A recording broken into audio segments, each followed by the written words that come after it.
Okay, so Mike and then score. Well, we should this is terrible. He believes me, not because he's a total I'm shooting fool, back. because I am such a brilliant hypnotist. You couldn't get a picture out of this anyway, it's too dark. I don't want pictures Why, to you be may taken. ask? No, no, Because no. it amuses me. And now the shapely Russia is going to sit on the subject because he enjoys. Grudge against the police for coming. It's only an hour before the They're just doing their job. Now, I mean, our whole fight Dan, is what to happened get here the lawmakers tonight? to make Well, laws, the you know, police I have came and no woke grudge us up, against and I have no idea what time it is right now. But anyway, I'm out here. we'll see. Can I 5 o'clock in the morning, I think. Well, yeah, I got the call 4:23. Oh yeah, okay. It's about 5 then, or maybe 10 to 5, something like that.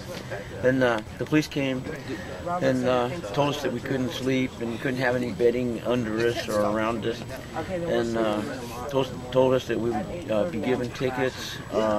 They had about 4 police officers here coming out of a van, and they didn't really harass us in a nasty way or anything.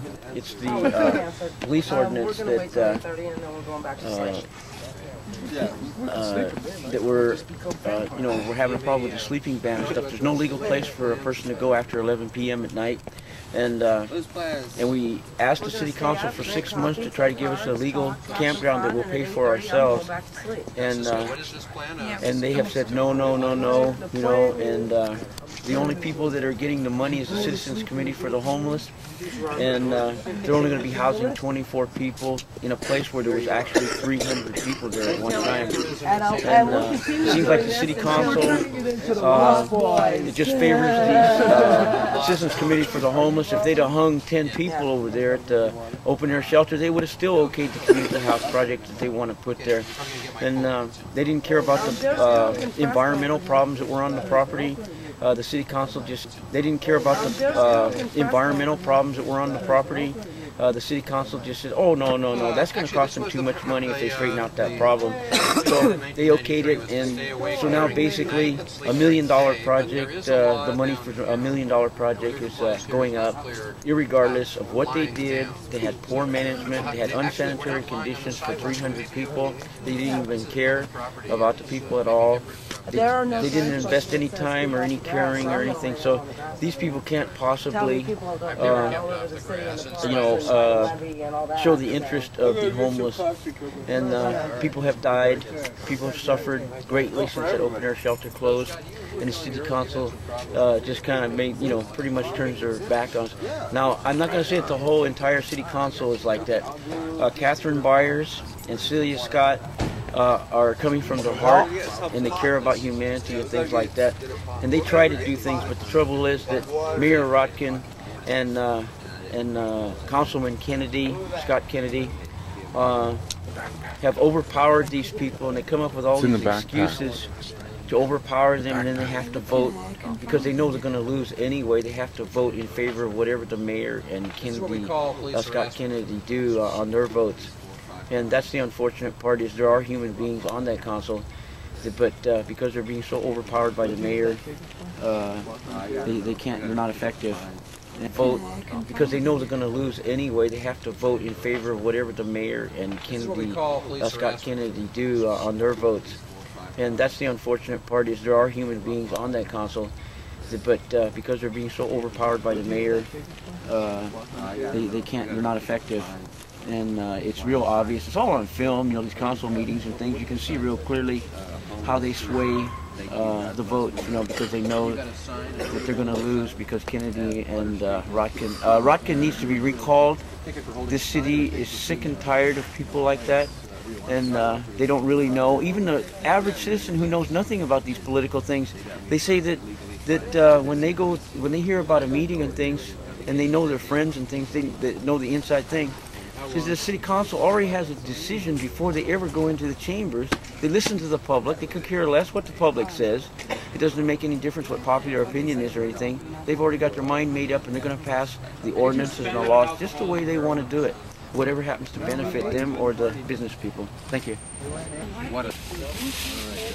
Well, no, they're doing their job. They're just doing their job. And they did it well. But the problem is not with the employees, it's with the bosses here.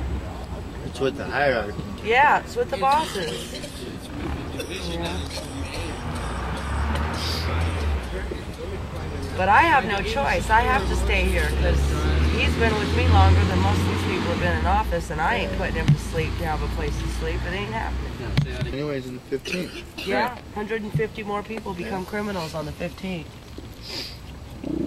Oh, he's a... Yeah, I can sleep anywhere. He's my protection. Even people he knows, he won't let them walk up on me when I'm sleeping. But he's not going to have a knife if somebody gets out again. Well, at 5:30, police van pulled up with 4 officers and Sergeant Accessory to Aiding and abetting. And Sergeant Vogel woke everyone up. Just excuse me, just a minute. Hey, that's quite all right. Some other time. So Sergeant Vogel woke everyone up and gave them a warning, saying, "Well, if you don't cease your sleeping activity, pack up your bedding, you'll be ticketed for sleeping." So everyone except me did that. And so I was still lying down in my blankets, and they interrogated me and wanted to know whether or not I was going to cease my sleeping activity, and I said no. Did they refer to it as a criminal activity? What did Sergeant Vogel say there? He just wanted to know whether or not I was going to pack up the bedding and leave, and he said either do that or suffer the consequences. And so I told him that I was engaged in civil disobedience and I would therefore suffer the consequences. And so lo and behold, they wrote me a ticket, and he wanted to know whether or not I was going to sign the ticket or whether I was going to stop maintaining bedding after I had signed the ticket. And I told him that I would sign the ticket and that I would stop maintaining bedding after I signed the ticket. He explained to me that if I didn't do either of those things, he would have to take me to jail. And then, so I got a ticket, and then they said they were going to come back later on this morning, and they're not going to give a warning this next time. Anybody who's sleeping or maintaining bedding will just receive a ticket automatically. So I've got a long way to go. This is only the first of many possible sleeping tickets. First step, Daryl, to the Citizens Committee, if we would be willing to enter into arbitration, or into, not arbitration, mediation, with a trained mediator, with the people who represent this community, as a first step towards, before we begin organizing resistance, maybe we can reach something without reaching the point of confrontation. Whether you or your committee, or whether you would be willing to go back to your committee, ask them whether they would be willing to enter into some kind of formal mediation. I don't think that that's necessary. We have 4 committees working on homeless, and people who are homeless are participating in those committees. Will continue to be working on those committees on that strategy to find long-term solutions to the problem. With the short-term solution, almost ready just to kick everybody down. I have to leave in just a second. So an alternative to the mediation and to just digging in with one way is to recognize that there are many alternatives, that people are not on December 1st, are not going to be left without alternatives. The ISSP has been able to provide shelter for every person who has needed shelter for the last, hang on just a second, Barbara, for the last 10 years, and we will That's not true. That's a lie. You're full of shit, Bob. We will continue to do that. So an alternative that December 1, when the armory is open and there is adequate indoor shelter for everyone who needs it, with the ISS program in the churches and with the shelter at the armory, this as a location for shelter will be closed. You're not listening to what these people are saying. Hold just a moment, Barbara. I'm listening to what these people are saying. I'm also listening to what a lot of other homeless people are saying, which is we need to be indoors. We need to be indoors. Nobody here is suggesting that you shut down the ISSP program. But people are saying, and there's many voices are saying, We want to keep this place as an alternative. But some of not us can't go in everyone is because of saying dogs. that. Some of us can't go Everyone in here is because of saying that, alcohol. but, yeah. Many people are saying Everyone us here. who doesn't apply to. This site is ideal and I do have walked. Pardon me. Please don't. My name is Frank. What is the expediency of moving people out of here? It's not the trailers. When are the trailers supposed to be moved in here? In May, is what I read in the paper. Is that correct, sir? Well, I don't want to sidestep that issue. As soon as they're completed and ready, they will be occupied. But let me just say one thing and figure. Let that sink in. I've said it before, I'll say it again. Citizens Committee could walk off this land and over a period of time, it would not be possible for people to remain here given the present laws and the present circumstances. For 200 people or 75 people to continue living on this land as people are presently living on this land. I'm just saying that if we were totally to disappear, Yes. you would have the same issues as if we continue to work on the project that we're working on. Is there financial viability? Time limit after the injunction of the ceasing of CCH to possess this property for transitional housing, okay, and then have what the local authorities take over. What sort of injunction? I understand the mayor for this city of Santa Cruz is completely for this open air facility to continue on. Okay, exactly what law are you talking about? What do you mean it would just switch over? I think the people of Santa Cruz will stand up for what's right, you know. What's right is safe, sanitary, clean, livable shelter. So that is means not what's here. Thank you. It's not. Okay. I'm just saying. Right, but does that mean that Citizens prison Committee is good too, or does that mean that being jailed is good too? That's not a good thing. These people have a safe society right here. You don't understand. It's safer in here than it is out there. It's safer in here than it is out there. Maybe they can learn something we're working from us. together. We'll continue to work on it. I gotta go. Thank you for coming.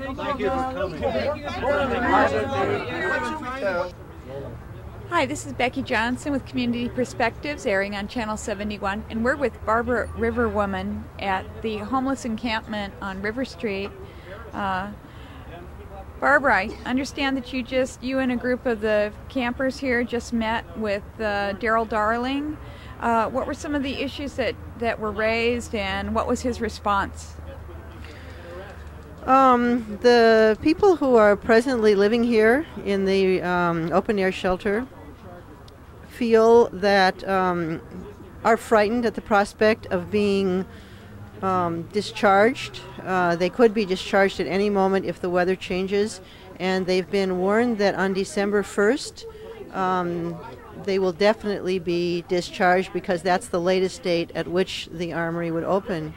And at that point, many of them will be forced to go into the armory. It is an overnight shelter, and for some people that's a very welcome refuge. For many others who are living here, it's a tremendous inconvenience. For working people who are living here, and there are many working people who are living here, it means getting out of the shelter, out of the armory, getting over here and getting to their jobs early. It makes it very difficult because it's a long process of getting onto the bus, getting transported to the armory, and then getting transported back here and being picked up for work. So it's a problem for working people. It's a problem for people with dogs. Many people have dogs who are their family and their mental comfort and their protection in many cases.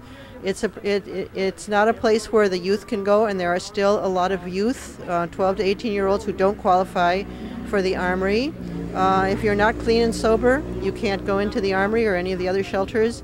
Are there restrictions like that here at the homeless encampment? And there are no restrictions. This is the place of last resort, and it is a necessary safety valve for many, many people. And it's actually become more than that. It's actually become a community. I mean, one of the inspiring things that, in spite of all the difficulties that a community of 200 people on 1/4 acre necessarily face, I think they're doing an extraordinary job of self-regulation, and they're trying very hard to make this a viable community. And whether or not it is, and it in many ways is, there has to be an emergency shelter in this community, and that's what they're saying. We need an emergency shelter for those of us who don't qualify for other kinds of housing, whether it's transitional housing or whether it's overnight housing in the Armory or one of the churches. And what was Daryl Darling's response to when you voiced your concerns? Well, Daryl is making some, serious points. I mean, he's saying he wants to work with us. He came down here and he spent a long time here listening to the concerns of the people here. He says he's concerned and that he wants to work with the homeless community. But I get the sense that he's also very committed, and understandably, to this project of his, which is, and of his committee, to put in the homeless, the transitional housing. Yeah, the community house project. The so-called community house, which would house... Which would displace the community you just described. Which would displace the community. There are now presently 200 people here. So do you support an open-air shelter in Santa Cruz that operates on a year-round basis? Absolutely. I mean, I think we absolutely need an open-air shelter on a year-round basis. And this is not a desirable spot. It gets very muddy in the winter, but even this spot is, for many people, preferable to no open-air shelter. And I think we have to fight to preserve this shelter. Thank you, Barbara River Woman. Thank you. Your permission to air this on television? Yes, you have my permission. Thank you. Hi, what's your name? My name is Max. Max. What were some of the issues that the campers here are concerned about? We're concerned that currently right now there is no plan for the campers, period. This community here is housing a little over 200 people on the average per night effectively, and it's been going on for almost 2 years now. We are all basically pitching in, sticking together as a community as a whole. We know we're not perfect or anything. Everybody has their own problems, but we work things out. And it's a community, you accept everyone who comes in? Yeah, I mean, we're all people. We're all under strange and different circumstances bring you to the street, and you've got to have a place to live if you're going to get your life together. There are approximately 550 homeless people in Santa Cruz, and the other 350 or so are actually scattered throughout illegal campsites throughout the city here. This is the only stable community of people. It's the only stable place where people can go and become citizens, without breaking the law. Now, have the people who have been staying here accumulated less camping ban tickets? People who stay here do not accumulate camping ban tickets. The police must be escorted in order to become on the property.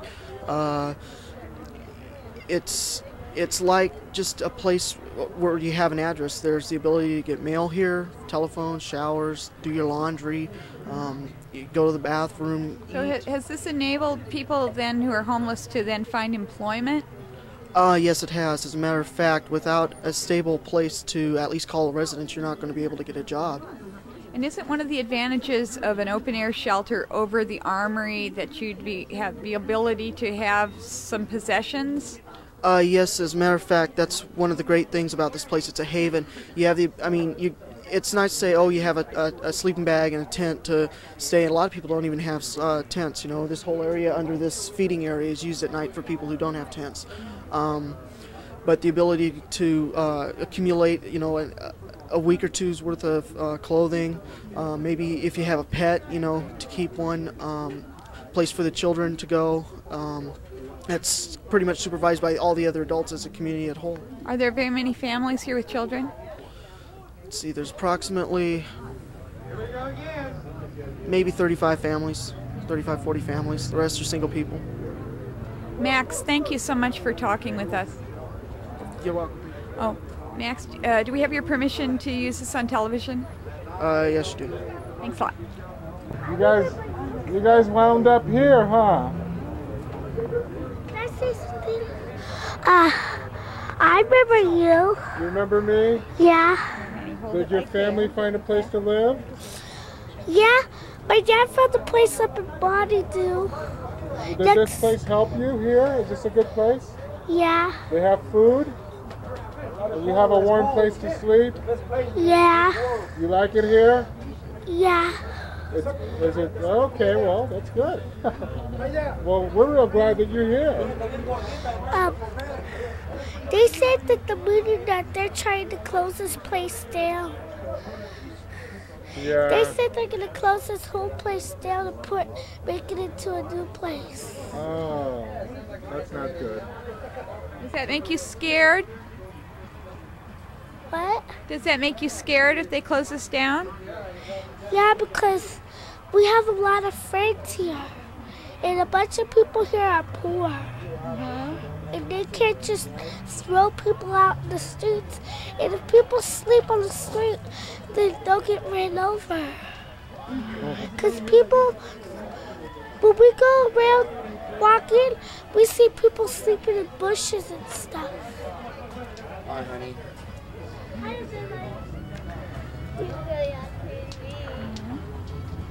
Thank you so much. Why? What are you doing? How about this guy? What's he got to say? He's How have you been? He's really shy. How have you been? Fine. You feeling pretty good now? Yeah. All right. Got a bicycle, huh? All right. Got a place to ride it, huh? Got food in your belly? Yeah. All right. Well, that's a good. Good.